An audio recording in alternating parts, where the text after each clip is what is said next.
Welcome to another mini blog of our Indonesia series. আর আমরা রয়েছি উবুদে। প্রায় উবুদের সমস্ত রকম হাই রোডের ওপর তোমরা এরকম টাইপের একটা মার্ট পেয়ে যাবে। চলো তোমাদেরকে মার্টের ভেতরে নিয়ে যাই আর দেখাই কী কী পাওয়া যায়। আমাদের বাইকটা এখানে পার্ক করে দিয়েছি আর বাইরে এখানে রয়েছে বসে খাওয়ার জায়গা। তোমরা দেখতে পাচ্ছ ঘন্টার পর ঘন্টা তোমরা এখানে টাইম স্পেন্ড করতে পারো। অ্যান্ড দ্যাটস দ্য মেইন ডোর।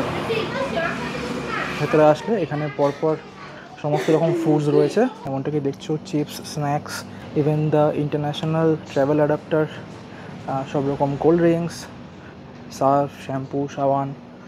তো এরকম টাইপের সব জায়গায় তোমরা মার্ট পেয়ে যাবে। অনেক রকম ডিফারেন্ট নামে এই মার্টগুলো রয়েছে। আর এটার নাম আছে সার্কেল কে। আর এর মধ্যে এটিএমও আছে, তোমরা ক্যাশ চাইলে উইথড্রলও করতে পারো। আর এখানে সসেজ রয়েছে বিভিন্ন রকমের, আমি জানি না এটা কী আছে, স্টিমি ইয়ামি নাম রয়েছে। আর এগুলো আজকে আমরা ট্রাই করব। দিস ইজ রুটি গোরেং আয়াম।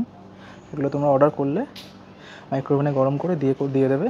আর এখানে রয়েছে কফি সেকশন, জাস্ট তোমরা কাপ নেবে, গরম জল দেবে, আর এখানে কফি রেডি ইনস্ট্যান্ট আছে, যেটা তোমরা ওর মধ্যে দিয়ে মিক্স করে খেয়ে নিতে পারবে। তো আমরা এখানে অর্ডার করে নিয়েছি, মানে নিজেই বানিয়ে নিয়েছি কফি আর চিকেনের ওই আইটেমটা যেটা তোমাদেরকে দেখালাম।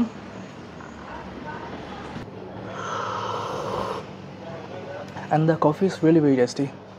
অ্যান্ড লেটস সি এটা খেতে কেমন হয়। নতুন নতুন খাবার টেস্ট করার পরে বুঝতে খানিকক্ষণ টাইম লাগে, তো এটা ভালো, not very nice, like it's average. এটা পাউরুটি, ওপরে কেএফসি চিকেন যেরকম করে ফ্রাইড হয় সেরকম টাইপের একটা কোটিং রয়েছে, সাথে সস দিয়ে দিয়েছে, and that's it. So that's all for today. Indonesia আরও অনেক দিন কাটাবো, উবুদে আছি আমরা, এখন অনেক এক্সাইটমেন্ট করা বাকি রয়েছে। সো ভিডিওগুলো যদি ভালো লাগে আর ইনফরমেটিভ লাগে অবশ্যই একটা লাইক করে দিও।